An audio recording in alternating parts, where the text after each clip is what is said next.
हाय दोस्तों, मैं हूं सुभाष जोशी। इंग्लिश पॉइंट में आपका स्वागत है और आज हम देखेंगे टॉपिक प्रोनाउन। यदि आपने इसके पहले नाउन नहीं देखा है तो उसे कृपया देख लीजिए। 2 पार्ट हैं, उसमें बहुत आसानी से समझ में आएगा। उसे पढ़ भी सकते हो आप। ये BuddySuccess.com जो मेरी वेबसाइट है, इस पर आप आसानी से पढ़ भी सकते हो। कहीं कोई डाउट आता है वो मुझसे व्हाट्सएप से संपर्क करके पूछ सकते हो, नंबर में देता ही हूँ। ठीक है, बाकी ऑनलाइन ऑफलाइन कोर्स उपलब्ध है। यदि आपको प्रॉब्लम आती है तो बहुत आसानी से आप घर बैठे अंग्रेजी सीख सकते हो और बहुत अच्छे से सीख सकते हो। बहुत आसानी से आप घर बैठे सीख सकते हो और एग्जाम में बहुत अच्छे मार्क्स आपको आ सकते हैं। ठीक है, तो चलिए देखते हैं प्रोनाउन में क्या है। छोटा टॉपिक है, बहुत आसानी से समझ में आएगा। सिर्फ 16 नियम है, तो हमको प्रकार देखना है। प्रकार थोड़े से याद रखना पड़ेंगे आपको और बाकी 16 नियम है। उसके बाद सीधे एक्सरसाइज करोगे, आपको आंसर 100% मिलेंगे। चलिए देखते हैं क्या बोलता है। प्रोनाउन में वर्ड्स होते हैं जो नाउन या नाउन ग्रुप के स्थान पे उपयोग किए जाते हैं। सिंपल है, हम यदि किसी की बात करें, जैसे सपोज करो हम राम की बात करें, तो राम राम राम कितनी बार बोलना पड़ेगा। अब राम चूंकि हमारे भगवान है तो बार बार नाम लो चलता है, लेकिन यदि हम श्याम की, यदि रहीम की, किसी की बात करें तो बार बार उसके स्थान पे बोलने के बजाय हम क्या बोल देते हैं, ही बोल देते हैं। जैसे Ram is a good boy, Ram एक अच्छा लड़का है। सेकंड हमने बोला ही प्लेज वेरी वेल, वह अच्छा खेलता है। तो ये जो वह है ना, ये क्या है, ही क्या है, प्रोनाउन है। यहां राम के लिए हमने ही का उपयोग किया है, इससे ही क्या है, एक प्रोनाउन। सिंपल, एकदम समझ में आ गया ना। अब आगे चलो। इसी की जगह, राम की जगह यदि गीता होता तो गीता की जगह, ही की जगह क्या लिखते हैं, हम शी लिखते है ना। अब काइंड से देख लो, ये टेबल याद रखना बहुत जरूरी है आपको। ये टेबल आपको बहुत फायदा देगी। पर्सनल प्रोनाउन है पहला, ठीक है। सब्जेक्ट, ऑब्जेक्ट, पजेसिव और पजेसिव। ये पजेसिव देखिए एडजेक्टिव है और ये प्रोनाउन है। अब ये टेबल समझिएगा आराम से। देखिए, आई सब्जेक्टिव है, मी पजेसिव मतलब ऑब्जेक्टिव है। ये सब्जेक्टिव, ऑब्जेक्टिव, ये पजेसिव, एडजेक्टिव और ये प्रोनाउन। अब इन दोनों में देखिए अंतर क्या है। माय यदि लगाओगे तो इसके बाद कोई नाउन चाहिएगा। जैसे my school, my coaching, my course, my website, एक नाउन दिया हमने, तो ये नाउन के आगे आया मतलब ये एडजेक्टिव है, क्योंकि उसको मॉडिफाई कर रहा है, उसका पोजीशन बता रहा है। इसके आगे हमको लगाने की जरूरत नहीं। जैसे दिस इज माय पेन, इसको हम बोल सकते हैं दिस पेन इज माइन। ठीक है, तो ये प्रोनाउन हुआ। वी का अस, ये सब्जेक्ट, ये ऑब्जेक्ट, ये पजेसिव एडजेक्टिव, ये पजेसिव प्रोनाउन अवर्स। यू ये दोनों कॉमन है सब्जेक्ट और ऑब्जेक्ट में। यूअर पजेसिव और यूअर्स। देखिए एप्लीकेशन आपने यदि स्कूल में ध्यान किया हो तो हम एप्लीकेशन के नीचे लिखते थे यूअर्स ओबीडियंटली। अब उसमें ये यूअर्स आता है। बच्चे लिख देते हैं क्या, YOUR एपोस्ट्रोफ S लिख देते हैं, मतलब यहाँ पे एक कामा लगा देते हैं। अब उससे गलती क्या होती है कि YOUR एपोस्ट्रोफ S कोई वर्ड होता ही नहीं है, लेकिन अनेक बुक में भी ऐसा लिखा हुआ मिला है और कहीं टीचर को मैंने पढ़ाते हुए देखा है। अब मिस इन्फॉर्मेशन है, यदि आपको पता नहीं है तो नेचुरल एक गलती हो सकती है, तो बड़ा इशू नहीं है। अभी ध्यान कर लीजिए कि ये होता है, वो होता नहीं है। ठीक है, दे, देम, देयर, देयर्स। ये देयर की स्पेलिंग ध्यान रखिएगा, THEIR, ये पजेसिव एडजेक्टिव है और वो THERE वो क्या है, वो प्लेस बताता है। ठीक है, और आगे आइए। ही, हिम, हिज और his, she, her, hers, it, its और इट्स, हु, हुम, हुज। इनका उपयोग आएगा हमको क्वेश्चन में, ध्यान करिए। ये हु सब्जेक्ट को शो करेगा, हुम ऑब्जेक्ट को शो करेगा। तो यदि वो सब्जेक्ट के बारे में बात करेगा तो हमको हु लिखना होगा, यदि ऑब्जेक्ट की बात करेगा तो हुम लिखना होगा। यदि कोई नाउन आ जाए तो उसके आगे अपन हुज लगाएंगे, मतलब किसका। ठीक है, और आगे ये पहला वाला हो गया पर्सनल प्रोनाउन। अब सेकंड देखिए, reflexive pronoun. Reflexive pronoun means क्या, सेल्फ और सेल्फ लगाना है। यदि सिंगुलर होगा तो सेल्फ लगाएंगे, प्लुरल होगा तो सेल्फ लगाएंगे। अब आपको ध्यान हो तो हमने माई सेल्फ नाउन में भी पढ़ा था, वहां सिंगुलर प्लुरल के जब नियम पढ़ रहे थे हम, तो वहां मैंने माई सेल्फ के बारे में बताया था कि माई सेल्फ क्योंकि सिंगुलर ही होता है तो इसके लिए इसको माई सेल्फ नहीं करेंगे। क्यों, क्योंकि माई सिंगुलर ही रहेगा, तो ये सेल्फ यहाँ सेल्फ ही रहेगा, सेल्फ नहीं कर सकते। यूअर में देखो, यूअर सेल्फ भी होगा, यूअर सेल्फ भी होगा। क्यों, क्योंकि यूअर कॉमन है। यू एक भी होता है और एक से अनेक हो तो भी हम यू बोलते हैं। तो यूअर सेल्फ और यूअर सेल्फ दोनों होता है। अवर सेल्फ, अवर प्लुरल ही होता है, वी का, है ना। तो our self, themself, himself, her self, herself, it self. ठीक है, ये रिफ्लेक्सिव प्रोनाउन है। क्या मतलब यदि नियम में कहीं लिखा आगे आएगा, अभी ये याद करना क्यों जरूरी है, क्योंकि आगे लिखा हुआ आएगा कि यहाँ रिफ्लेक्सिव प्रोनाउन की जरूरत है, तो आपको पता होना चाहिए रिफ्लेक्सिव प्रोनाउन मतलब हम इनकी बात कर रहे हैं, सेल्फ और सेल्फ वालों की। तीसरा है डेमोन्स्ट्रेटिव प्रोनाउन। देखो डेमोन्स्ट्रेट से ही पता चलता है, डेमो का मतलब है प्रदर्शन करना। तो ये क्या करते हैं, सीधी चीज को दिखाते हैं। दिस दैट दीज दोस, चार हैं, दिस दैट दीज दोस। इसमें क्या याद रखना है, दिस और दैट सिंगुलर होते हैं, दीज और दोस प्लुरल होते हैं। डेमोन्स्ट्रेटिव प्रोनाउन ये चार, ठीक है। हमारी जो बेसिक स्ट्रक्चर है 50 स्ट्रक्चर, जो आप बड़ी सक्सेस.com से पहली जो पोस्ट देखते हो वो यही है, 50 स्ट्रक्चर। तो उन 50 स्ट्रक्चर में पहले 4 स्ट्रक्चर इन्हीं से बने हुए। यदि वो स्ट्रक्चर आपको याद नहीं है तो अंग्रेजी के नियम बड़ा मुश्किल होगा याद करना। तो कोशिश कीजिएगा वो पढ़ें, समझें, कहीं डाउट आए तो मुझसे पूछें। रिलेटिव प्रोनाउन जो रिलेट करेगा, रिलेशन बताएगा। जब एक से ज्यादा सेंटेंस को हम जोड़ते हैं ना तो रिलेट करते हैं, तो वो who, whose, which, what, that, ठीक है। और आगे आ जाओ तो distributive pronoun. Distributive pronoun each, every, either, neither, anyone और नन, ये डिस्ट्रीब्यूटिव होगा। इसके आगे आ जाओ इनडेफिनेट प्रोनाउन में आ जाओ। इनडेफिनेट मतलब कौन व्यक्ति है ये क्लियर पता नहीं चलता है। जैसे वन, वन कोई भी हो सकता है, समवन ये भी कोई भी हो सकता है, समबडी, एनीबडी ये कोई भी हो सकता है, इसलिए कैसा है, इनडेफिनेट है, सिंपल है एकदम। और आगे आओ इंट्रोगेटिव प्रोनाउन। अब जो WH वर्ड होते हैं नहीं, अभी हमने उनको कहां देखा, रिलेटिव प्रोनाउन में देखा। अभी देखो वही के वही इंट्रोगेटिव प्रोनाउन भी है, हु, व्हाट, विच, वेयर, ठीक है। और आगे आओ इंफेटिक प्रोनाउन। अभी ऊपर हमने पढ़ा था सेल्फ और सेल्फ वाला कौन सा था, रिफ्लेक्सिव प्रोनाउन, वही वाला ये है, लेकिन इनका प्लेस बदल जाता है। इंफेटिक प्रोनाउन अभी नियम में आपको दिखेगा उदाहरण में, myself, yourself, self, ourself, themself, himself, herself, itself, वही के वही है लेकिन स्थान बदलेगा, नियम में अभी आपको दिखेगा। रेसिप्रोकल, रेसिप्रोकल ईच अदर और वन अनदर, ये दो रेसिप्रोकल है। अब जो नियम आगे दिए जा रहे हैं बहुत ही जरूरी है एग्जाम के हिसाब से, तो इन नियमों को बहुत ध्यान से पढ़ना है, कोशिश करें। और फिर भी कहीं कोई समस्या है तो मुझसे व्हाट्सएप पे संपर्क कर सकते हैं, नंबर मेरा। और मेरे यूट्यूब चैनल का भी नाम ये है, सिर्फ देखो ये बड़ी सक्सेस.com, इसमें क्या है, वेबसाइट है, इसमें देखो डॉट नहीं आता है, तो ये चैनल का नाम है, ठीक है। रिमेंबर बाय हार्ट, इन्हीं नियम की बात करता हूं मैं हर बार, ये नियम याद होना बहुत जरूरी है क्योंकि डायरेक्ट एग्जाम में आपको ये दिखेंगे। पहला इनडेफिनेट प्रोनाउन, अभी हमने ऊपर देखा था इनडेफिनेट प्रोनाउन कौन सा, वन, समवन, समबडी, एनीबडी, है ना। तो इनडेफिनेट प्रोनाउन वन का उपयोग यदि सब्जेक्ट के रूप में करें तो इसका पॉजेसिव वंस होगा, हिज और हर नहीं होगा, पॉजेसिव, ठीक है। पर्सनल प्रोनाउन में पॉजेसिव वाला पार्ट देखा हमने, है ना। जैसे आई का मी ऑब्जेक्टिव, साथ में माई सेल्फ रिफ्लेक्सिव था, तो वहां पे क्या था, मी का माई और माइन था, है ना। तो वन यदि सब्जेक्ट है तो उसका वंस पॉजेसिव होगा। जैसे one must do once duty, देखिए वन सब्जेक्ट है तो इसका पॉजेसिव क्या है, वंस। जैसे यहां में आई होता, आई मस्ट डू, तो माई ड्यूटी होता, वन है तो वन से, क्लियर। ये कई बार एग्जाम में पूछा जा चुका है, याद रखिएगा। One should understand one's spouse, spouse क्या होता है भाई, पार्टनर होता है, पार्टनर होता है, मतलब यदि पति का पत्नी, पत्नी का पति, ये पार्टनर, तो स्पाउस बोलते हैं पार्टनर, ठीक है। तो वन सब्जेक्ट है तो पॉजेसिव क्या है, वंस। अब इसमें एक नोट देखिए, आगे आइए।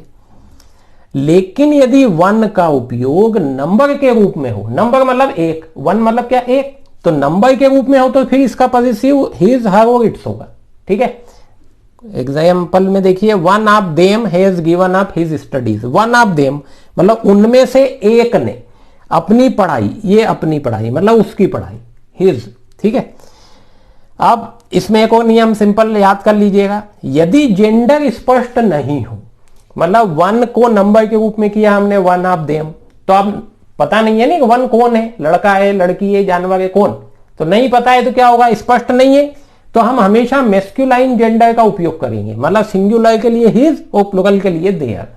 तो वन में तो सिंगुलर ही रहेगा तो मैस्कुलाइन जेंडर हिज का उपयोग कर लेंगे। अन्य सभी इंडेफिनेट प्रोनाउन, इंडेफिनेट प्रोनाउन का चार्ट देख लेना, के साथ पॉजेसिव हिज का उपयोग ही किया जाता है। जैसे someone has done his duty, देखिए वन के साथ भी हिज यूज किया, वन ऑफ देम, ये समवन है तो भी हिज लगाया, क्यों, क्योंकि समवन से पता तो चल नहीं रहा है कि कौन है, तो मैस्कुलाइन ही उपयोग करना है। दूसरा नियम देखो, एवरीवन एवरीबडी के बाद पॉजिटिव हमेशा हिज आएगा। एवरीवन एवरीबडी के बाद पॉजिटिव हमेशा हिज आएगा। जैसे everyone should love his country, ठीक है, अभी ऊपर जैसे ही।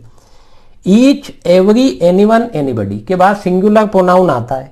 ईच एवरी एनीवन और एनीबडी के बाद यदि कोई प्रोनाउन उपयोग करना है तो हमेशा सिंगुलर रहेगा। जैसे anyone can do this if he tries, ये ही आया है ना, ही आ सकता है। क्यों? क्योंकि मैस्कुलाइन लिखना है, एनीवन से क्लियर तो हो नहीं रहा, इसलिए मैस्कुलाइन लिखना है हमेशा और सिंगुलर लिखना है। और आगे आओ, दो व्यक्तियों या वस्तुओं में से एक का बोध कराने के लिए, दो व्यक्ति या दो वस्तु में से एक बताना है हमको, तो आइदर का उपयोग करते हैं। जैसे either of the two boys has come, either of the two boys, दो में से एक। परंतु दो से अधिक वस्तुओं व्यक्तियों में से एक का बोध कराना हो तो फिर एनीवन लगाएंगे। मतलब अभी क्या लगाया थे, आइदर, दो है ना, दो से ज्यादा तो फिर एनीवन। जैसे एनीवन ऑफ द फाइव, ये फाइव, देखो यहाँ टू है यहाँ फाइव है, यदि ये फाइव में यहां लगा दूं तो क्या चेंज आ जाएगा, ये आइदर गलत हो जाएगा, यहां पे एनीवन लगाना पड़ेगा। या मैं ये फाइव की जगह यहां टू लगा दूं तो ये एनीवन गलत हो जाएगा, यहां पे आइदर लगाना पड़ेगा। ठीक है, आई होप के याद हो जाएगा, ये आसान है। दो व्यक्तियों वस्तुओं में से एक भी नहीं, अभी एक और फिर एक भी नहीं, अब एक भी नहीं का बोध कराने के लिए नाइदर, वहां हम आइदर यूज कर रहे थे या neither. Neither of the two boys has helped me, ठीक है, neither of the two boys, two की वजह से नाइदर, परंतु दो से अधिक व्यक्तियों या वस्तुओं में से एक भी नहीं का बोध कराने के लिए हम क्या यूज करते हैं, नन यूज करते हैं। तो देखो आगे उदाहरण में लिखा है, none of the four boys, देखिए टू की जगह फोर हो गया तो यह नन हो गया। हैज हेल्प्ड मी, क्लियर है एकदम से, ठीक। और आगे आओ, पांचवा नियम क्या बोलता है, लेट बट और एक्सेप्ट, ये तीन वर्ड है, याद कर लीजिए। लेट बट और एक्सेप्ट के बाद EXCEPT, ACCEPT मत याद कर लेना, EXCEPT के बाद प्रोनाउन का ऑब्जेक्टिव केस आता है। प्रोनाउन कैसा, ये तीन वर्ड जैसे ही आए, इनके बाद यदि कोई प्रोनाउन आता है तो हमेशा वो कैसे आएगा, ऑब्जेक्टिव केस में आएगा। देखो लेट मी गो, देखिए मी आया ना, ऑब्जेक्टिव केस है, पर्सनल प्रोनाउन में पढ़ाई सही हमने chart. Let you and me solve the problem, अब देखिए ये यू तो कॉमन है, पर्सनल प्रोनाउन में चार्ट में देखो तो सब्जेक्ट और ऑब्जेक्ट दोनों की जगह यू मिलेगा, लेकिन आई वाले में देखो तो आई सब्जेक्टिव, ऑब्जेक्टिव मिलेगा मी, तो ये मी ऑब्जेक्टिव है, इसका मतलब ये यू भी ऑब्जेक्टिव है। मतलब लेट के बाद क्या लगाना है, ऑब्जेक्टिव के साथ प्रोनाउन लगाना। Everyone attended the party except him, अब ये एक्सेप्ट के बाद यदि ही लिख दो आप तो क्या होगा, गलत हो जाएगा, सिंपल। लेकिन सच एज, सच डॉट डॉट एज के बाद प्रोनाउन सब्जेक्टिव केस में आता है। लेट बट और एक्सेप्ट के बाद प्रोनाउन कैसा आता है, ऑब्जेक्टिव, यहां कैसा आ रहा है देखो, सब्जेक्टिव, ठीक है। I have no liking for such a man as he, अब एज के बाद ये हिम लगा दो, हर लगा दो, क्या होगा, गलत हो जाएगा। छठा, ये नियम एकदम सिंपल थे, छठा और सातवां देखिएगा। वर्ब्स जैसे enjoy, avail, pride, resign, apply, equity, absent, present, introduce के बाद रिफ्लेक्सिव प्रोनाउन का उपयोग किया जाता है, अन्यथा वाक्य क्या होगा, गलत हो जाएगा। रिफ्लेक्सिव प्रोनाउन क्या होता है, सेकंड नंबर पे पढ़ा हमने, जिसमें सेल्फ और सेल्फ लगाते हैं। जैसे ही एब्सेंटेड हिमसेल्फ फ्रॉम द क्लास, अब देखो हिमसेल्फ यदि आप गायब कर दो ना तो भी मीनिंग वही निकलेगा, मीनिंग में कोई फर्क नहीं आएगा। रिफ्लेक्सिव प्रोनाउन लगाने से मीनिंग में कोई फर्क नहीं होता, निकाल दो तो भी मीनिंग वही रहेगा, लेकिन ग्रामेटिकली गलत हो जाएगा। शी प्राइड्स हरसेल्फ, प्राइड्स आया, herself on her wealth and beauty. We enjoyed ourselves at the party, means sentence में क्या होगा, इन वर्ब्स का उपयोग होगा लेकिन वो रिफ्लेक्सिव नहीं देगा, या रिफ्लेक्सिव देगा तो गलत दे देगा, तो हमको ठीक करना रहेगा, या रिफ्लेक्सिव नहीं दिया है तो रिफ्लेक्सिव लगाना होगा, वरना गलत हो जाएगा। I availed my self of the opportunity, ठीक है। He resigned himself to fate, she introduced herself to the minister. देखो रिफ्लेक्सिव किसके थ्रू लगाना है, ये जो सब्जेक्ट आ रहा है ना, ये सब्जेक्ट का ही रिफ्लेक्सिव लगाना है। अब 7 नंबर का देखो, इसका ठीक उल्टा है, वहां हमको रिफ्लेक्सिव लगाना है, यहां नहीं लगाना है। Keep, qualify, council, spread, rest, stay, इसके साथ कभी भी रिफ्लेक्सिव नहीं लगाना है। यदि रिफ्लेक्सिव लगा दोगे सेंटेंस गलत हो जाएगा। जैसे I stayed my self away from my class, ऐसा बोलूं मैं तो ये माई सेल्फ लगाया तो गलत हो जाएगा, माई सेल्फ नहीं है मतलब ये ठीक है। He qualified himself in the test, तो भी गलत हो जाएगा, क्वालिफाइड है तो रिफ्लेक्सिव प्रोनाउन नहीं लगाना। 8वां नियम देख लो। अब जब रिफ्लेक्सिव प्रोनाउन का उपयोग जोर देने के लिए होता है तो उसे एम्फेटिक प्रोनाउन कहा जाता है। अभी हमने ऊपर देखा था रिफ्लेक्सिव के बाद क्या हो गया है एम्फेटिक, यदि जोर देने। अब प्लेसमेंट बदल जाएगा। देखिए राम हिमसेल्फ, अभी हम जब रिफ्लेक्सिव लगा रहे तो कहां आ रहा था, मेन वर्ब के या हेल्पिंग वर्ब के बाद आ रहा था। यहां देखो पहले आ रहा है। यहां मीनिंग एम्फेटिक क्यों हो गया, क्योंकि ये खुद मीनिंग ये देता है, मीनिंग वो नहीं देता है। रिफ्लेक्सिव प्रोनाउन मीनिंग नहीं देता है, एम्फेटिक प्रोनाउन एक मीनिंग देता है खुद। जैसे Ram himself is good, Ram खुद तो अच्छा है बट नॉट हिज फ्रेंड्स, लेकिन उसके फ्रेंड अच्छे नहीं है। Raja himself did the work, Raja ने खुद ने काम किया। The students themselves are late, अब देमसेल्फ प्लुरल क्यों कर दिया, क्योंकि स्टूडेंट्स है, स्टूडेंट होता तो क्या लगाते हैं हिमसेल्फ लगाते हैं। ठीक है। Sita herself is responsible for this mistake, Sita खुद जिम्मेदार है इस मिस्टेक के लिए। ठीक है। और आगे आइए ईच अदर का उपयोग। अब ईच अदर और वन अनदर कहां देखा था, रेसिप्रोकल प्रोनाउन है, 9 नंबर पे देखा था हमने, ध्यान रखिएगा। ईच अदर का उपयोग 2 व्यक्तियों या वस्तुओं के लिए, जबकि वन अनदर का उपयोग 2 से अधिक के लिए। Rahul and Renu love each other, we are made for each other बोलते हैं ना हम। ईच अदर मतलब 2, तो Rahul and Renu love each other, एक दूसरे को प्रेम करते हैं। दे हेल्प वन अनदर, अब दे मतलब मोर देन 2 होंगे तभी वन अनदर लगा रहे, क्योंकि क्लियर तो है नहीं ना, दे मतलब वे 2 है कि 2 4 हैं कि क्या पता। यू एंड आई, अब देखो फिर 2 हो गया, you and I help each other. All of the students, अब ऑल ऑफ द स्टूडेंट मतलब सारे। टीच वन अनदर, अब वन अनदर, ईच अदर क्यों नहीं लगाया, क्योंकि 2 से ज्यादा, तो 2 हो गए तो वन अनदर, वन अनदर नहीं, ईच अदर। 2 से ज्यादा हुए तो one another. Both of the girls, अब देखो दोनों, 2 हो गई, both of the girls tease each other, एक दूसरे को। ठीक है। बड़ी सक्सेस.com पे आप पढ़ ही सकते हो, डिस्क्रिप्शन बॉक्स से जरूर चेक किया करो, इसमें मैं लिंक डालता हूं जहां से आप इंग्लिश सारा जो कंप्लीट कोर्स है वो देख सकते हो। ऑनलाइन ऑफलाइन दोनों उपलब्ध है, जब चाहो तब आप ज्वाइन कर सकते हो। 10वां नियम क्या कहता है, जब 2 या 2 से अधिक प्रोनाउन का उपयोग एक साथ हो, 2 या 2 से अधिक, पर्सनल प्रोनाउन की लिस्ट याद है आपको, 2 या 2 से अधिक यदि एक साथ उपयोग करें तो फिर उनका क्रम कैसे रखेंगे, पहले किसको रखें बाद में किसको रखें, तो वो क्रम बताया हुआ है, वो याद करना है। यदि ये सिंगुलर है तो कैसे रखना है, सिंगुलर मतलब क्या, आई यू एंड ही, तो इनका क्रम कैसा रहेगा, यू ही एंड आई, मतलब पहले सेकंड पर्सन रखेंगे, फिर थर्ड पर्सन रखेंगे, फिर फर्स्ट पर्सन रखेंगे। तो you he and I are neighbours, तुम वह और मैं पड़ोसी हैं। अब आप ऐसा लिख दो I you and he are neighbours, तो मीनिंग तो नहीं बदलेगा, लेकिन ग्रामेटिकली स्ट्रक्चर जो है वो रॉन्ग हो जाएगा, क्योंकि ग्रामर क्या बोलती है कि यदि सिंगुलर प्रोनाउन है एक से अधिक है तो उनका क्रम हमको ऐसा रखना है, सेकंड थर्ड और फिर फर्स्ट, मतलब हम अपने आप को बाद में रखते हैं। लेकिन यदि तीनों प्लुरल प्रोनाउन हो, यदि प्लुरल हो, सिंगुलर हो तो हमने समझ लिया कि सेकंड थर्ड और फर्स्ट, लेकिन प्लुरल हो तो फिर फर्स्ट सेकंड थर्ड ही रखो, कोई परेशानी नहीं। देखो वी यू एंड दे, ये कैसे है, प्लुरल है, तो कैसा रहेगा काम, first second third. We you and they must work together, अब इनको आप बदल दो, दे यू वी कर दो तो क्या होगा, गलत हो जाएगा, सिंपल है एकदम से। यदि सिर्फ 2 प्रोनाउन हो, अभी 2 से अधिक की बात करी, एक या एक से अधिक की बात करी हमने, अब सिर्फ 2 हो तो क्रम कैसा रहेगा, खुद को हमको क्या करना है, बाद में रखना है, बस इतना याद रखो, क्योंकि वो पूछेगा, ये आई वाला जरूर पूछेगा वो, तो आई को क्या करो, बाद में रख लो। तो he and I are late, simple, अपन ने आई को बाद में रख लिया। अब एक इसमें नोट भी है, देखो खुद को बाद में रखना है, लेकिन यदि कोई दोष हो, भूल हो, पाप, ये स्वीकार करने की बात आए तो फिर अपने खुद को पहले रखना है, जैसे फर्स्ट सेकंड थर्ड हो जाएगा। देखो I you and he have committed a sin, sin मतलब क्या, पाप, तो मैंने, तुमने और उसने एक पाप किया है, ठीक है। तो यदि सामान्य बात हो तो अपने को बाद में, लेकिन पाप की बात आ गई, कुछ गलती की बात आ गई तो खुद को पहले रखो।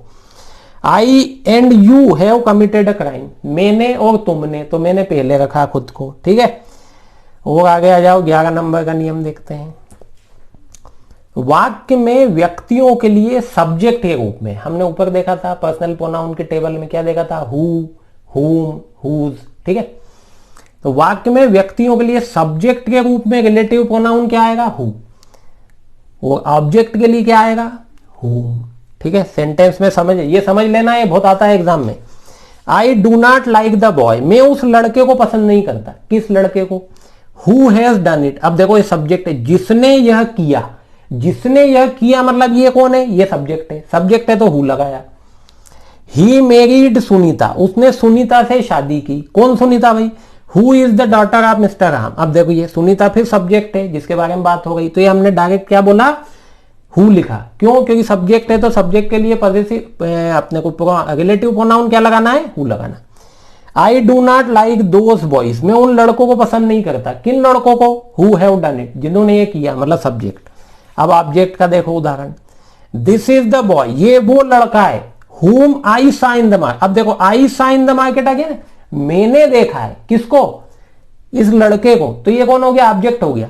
दिस इज द बॉय, ये वो लड़का है जिसे मैंने देखा है, तो ये ऑब्जेक्ट हो गया, ऑब्जेक्ट हो गया लड़का, तो क्या लगाया हमने, रिलेटिव प्रोनाउन हु, whom लगाया, ठीक है। whom did you abuse, अब abuse मतलब गाली देना, बुरा बोलना, तो देखो abuse किसने किया, तुमने, किसको किया, तो हम किसके बारे में पूछ रहे हैं, ऑब्जेक्ट के बारे में, तो क्या लगाया हमने, whom। निर्जीव वस्तुओं के लिए रिलेटिव प्रोनाउन विच का उपयोग किया जाता है, ये तो पर्सन की बात हो गई, निर्जीव वस्तु है यदि, तो हम क्या करेंगे, विच लगाएंगे। दिस इज द पेन, अब पेन की बात हो गई, निर्जीव होता है, विच आई बोट यस्टरडे, जिसे मैंने कल खरीदा था। This is the table which I was talking about, table के लिए क्या लगाया, विच लगाया। देट और वाट का उपयोग सजीव और निर्जीव दोनों के लिए किया जाता है, सजीव और निर्जीव दोनों के लिए। देट का उपयोग जानवरों के लिए तथा वाट का उपयोग भाववाचक संज्ञा के लिए किया जाता है। अब भाववाचक संज्ञा क्या होती है, यदि आपने नाउन नहीं देखा है, नाउन देखो, वहां मैंने एब्स्ट्रैक्ट नाउन समझाया है, 5वें नंबर का नाउन कौन सा है, एब्स्ट्रैक्ट नाउन, उसी को हिंदी में भाववाचक संज्ञा बोलते हैं, ठीक है, जो दिखाई नहीं देती है, इमोशंस होते हैं।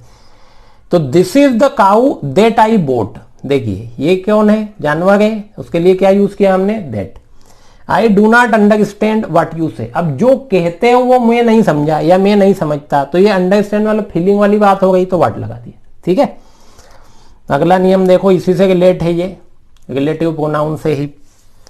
Only, any, it is, all, superlative degree of adjective, the same, few, little, everything, nothing, यदि ये आपके सेंटेंस में उपयोग हुए हैं तो रिलेटिव प्रोनाउन हु या विच के स्थान पर दैट आएगा। मतलब आपके सेंटेंस में यदि इनमें से कोई आया है तो रिलेटिव प्रोनाउन की जरूरत हो तो हु या विच लगाते आप, लेकिन हु या विच नहीं लगाना है, क्या लगाना है, दैट लगाना है। जैसे he is the only man that can do it, अब देखिए द ओनली आ गया ना, तो ये मैन के लिए हमने क्या लगाया, दैट, जबकि ये सब्जेक्ट है तो सब्जेक्ट के लिए हम क्या लगाते हैं, हु लगाते, लेकिन लगाना क्या पड़ रहा है, दैट। समझ में आया। Any man that listens to you is a fool, अब देखिए क्या आ गया, एनी आ गया, तो हमने ये यू मेन के लिए क्या लगाया, दैट लगाया, सिंपल। और देखो it is the same watch, ये द सेम आ गया, द सेम आ गया, तो वॉच के लिए क्या लगाया, दैट लगाया, वरना क्या लगाते हैं, विच लगाते। All that glitters is not gold, अब ये तो प्रोवर्ब है, ऑल आ गया तो दैट लगाया, सिंपल। हर चमकने वाली वस्तु सोना नहीं होती, all that glitters is not gold. और आगे देखो, this is the same boy that met me on the road, यही वो लड़का है जो मुझे रोड पे मिला, क्या आ गया, this is the same boy आ गया, द सेम, तो बॉय के लिए दैट लगाया। This is the same dog that was running on the road, the same आ गया, डॉग के लिए दैट लगाया। There was nothing that could tempt Ram, अब नथिंग आ गया, दैट लगाया। Raju has lost the few pens, देखिए द फ्यू आ गया, पेन्स के लिए दैट लगाया। The that he boat yesterday, this is the only course that can give us proper guidance, यही सिर्फ द ओनली आ गया, ओनली, तो कोर्स के लिए दैट लगाया। कौन सा वाला कोर्स भाई, जीनियस चाइल्ड का हैप्पीनेस कोर्स, जो आपको प्रॉपर गाइडलाइन देता है। तो बड़ी सक्सेस.com पे इसका डिटेल है, मुझसे व्हाट्सअप करके पूछ सकते हो। 13 नंबर का देखिए, रिलेटिव प्रोनाउन जितना करीब हो सके होना चाहिए जिसके लिए उसे उपयोग किया जा रहा है। देखो रिलेटिव प्रोनाउन का हम उपयोग कर रहे हैं, दो सेंटेंस को जोड़ने के लिए कर रहे हैं। Here is the book that you lent me, देखिए बुक के लिए हमने दैट यूज किया, तो इसके ठीक पास में है, कोई परेशानी नहीं। लेकिन नीचे देखो, I have read Milton's works who was a great poet, अब देखिए हु किसके लिए यूज किया, मिल्टन के लिए यूज किया, पास में किसके है, वर्क के, तो ये गलत हो गया, इसलिए हमने क्रॉस लगा रखा। इसको थोड़ा सा बदल दो तो सही हो जाएगा। I have read the works of Milton कर दिया, मिल्टन वर्क्स को ये जो पॉसेसिव बनाया एपोस्ट्रोफ एस लगा के, ये हमने नाउन में समझा है, तो वर्क्स ऑफ मिल्टन कर दिया, तो क्या हो गया, who was a great poet, ये मिल्टन के पास में हुआ गया, तो ये करेक्ट हो गया। सिंपल नियम है एकदम से। और आगे चलो, I have purchased Mohan's flute who is my friend. अब देखिए फ्लूट के लिए हु यूज हो गया ऐसा लग रहा है, तो ये गलत हो जाएगा, तो उल्टा कर लो, I have purchase the flute of Mohan. अब मोहन के पास में हु आ गया, अभी अपना करेक्ट हो गया सेंटेंस। क्लियर है। और आगे चलो 14 number, is am are was were. ये क्या बी वर्ब कहलाती है। बी वर्ब के पूरक के रूप में जब प्रोनाउन आए तो नॉमिनेटिव केस में आएगा। नॉमिनेटिव मतलब सब्जेक्टिव, ठीक है। मतलब is am are was were के बाद यदि कोई प्रोनाउन आता है तो वो हमेशा सब्जेक्टिव केस में रहेगा, ये ध्यान रखना है। इट वाज ही, देखिए वाज के बाद आ रहा है प्रोनाउन तो ही लगाया, हिम लगा दोगे तो गलत हो जाएगा।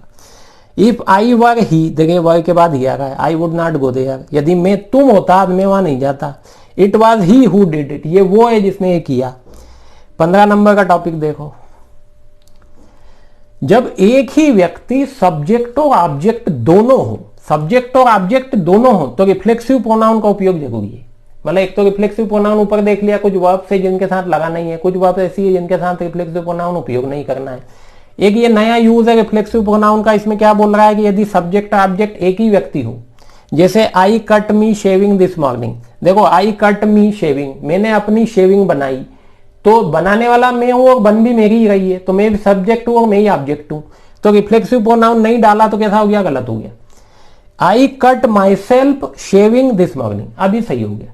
क्यों, क्योंकि रिफ्लेक्सिव प्रोनाउन डाल दिया। अगला है यूजेज ऑफ इट। प्रोनाउन में जो पर्सनल प्रोनाउन यदि आप देखो तो आखिरी में इट आता है, ही शी और इट आता है। तो इट के उपयोग में कई लोग परेशान होते हैं, तो यहां मैंने उपयोग समझा दिए, आसानी से आप क्लियर हो जाएगा। देखो पहला पॉइंट है बच्चा जिसके सेक्स की या जेंडर की जानकारी नहीं हो। जैसे बेबी होता है ना, हमारे यहाँ बेबी को लोग लड़की समझ लेते हैं, जैसे सच में ऐसा नहीं है। बेबी का मतलब है बच्चा। बच्चा मतलब वो लड़का भी हो सकता है लड़की भी हो सकता है, इसीलिए उसको ही बेबी और शी बेबी बोलते हैं, ठीक है। तो बच्चा जिसके अभी जेंडर की हमको जानकारी नहीं है। तो the child was playing with its toys, मतलब जिस बच्चे के जेंडर की जानकारी हमको नहीं है उसके पॉजेसिव के लिए हम क्या यूज करते हैं, इट्स, ठीक है। द चाइल्ड, चाइल्ड के लिए लगाया, मतलब the child was playing, child खेल रहा था किसके साथ, उसके खिलौनों के साथ, तो ये उसके लिए क्या लगाया, इट्स, ठीक है। The baby was crying because it was hungry, ये इट प्रोनाउन लगाया किसके लिए, बेबी के लिए। क्लियर है।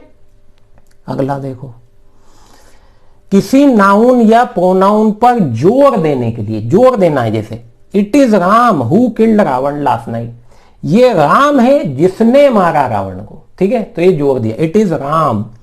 It is I who have taught you, ये मैं हूं जिसने तुमको पढ़ाया। It is the director that we want to see, ये डायरेक्टर है जिससे हम मिलना चाहते हैं, तो ये जोर देने के लिए यूज किया, ठीक है। और अगला देखो, जानवर अथवा कीड़े मकोड़ों के लिए, अब it is a dog, dog के लिए बताना क्या बोलोगे, it is a dog, simple है, इट यूज किया डॉग के लिए। इट इज एन एंट, ये चींटी है। इट वाज अ लायन, शेर है या। किसी निर्जीव वस्तु के लिए, it is a pen, it is a watch, simple है, इसमें कोई परेशानी नहीं। किसी प्राकृतिक घटना के लिए, इट इज विंटर, देखो ठंड आ गई, अभी क्या है, समर आ गई है, it is summer. It is 5 o'clock, it is Monday, it is raining, ये सब कैसी है, प्राकृतिक घटना है। तो माय डियर फ्रेंड्स, ये हो जाता है आपका प्रोनाउन खत्म। इसके बाद डायरेक्ट आप एक्सरसाइज कर सकते हो, लेकिन इसको 2-4 बार देखना। वेबसाइट ये BaDiSuccess.com पे पढ़ लेना। ये सब पढ़ने के लिए कहाँ जाना पड़ेगा, नीचे वीडियो के नीचे डिस्क्रिप्शन बॉक्स में देखो, उसमें लिंक मिलेगी, उस पर क्लिक करोगे तो BaDiSuccess.com के उस पेज पे ले जाएगा, जहाँ इसका डिटेल सब दिया हुआ है, सारी पोस्ट दी हुई है, कंप्लीट कोर्स दिया हुआ है। तो उसको आसानी देखो, पढ़ो, कहीं डाउट आता है इस नंबर पे मुझसे संपर्क कर लो, सिंपल है। Thank you.